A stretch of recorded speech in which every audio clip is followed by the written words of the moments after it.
mà anh mơ là cái phao phải cái gì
bất bất công ta tục không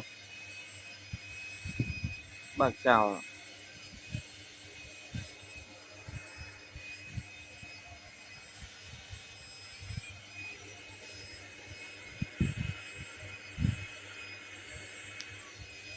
này mình một lò bòi qua khôiទឹកចិត្តបងស្រី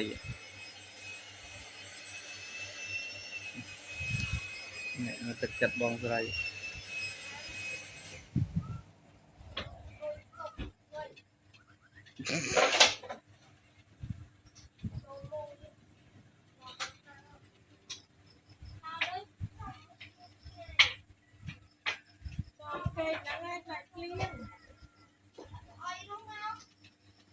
mình yêu xa plom sợ gần này ấy theo plom sợ cho sao vậy nhỉ em mà mỗiနေ့វាមកតបល់តបល់បយម៉ែម៉ែក៏ហមវាមកតបល់លើក្បាលបយស្អីវានេះអ្នកមកនេះដល់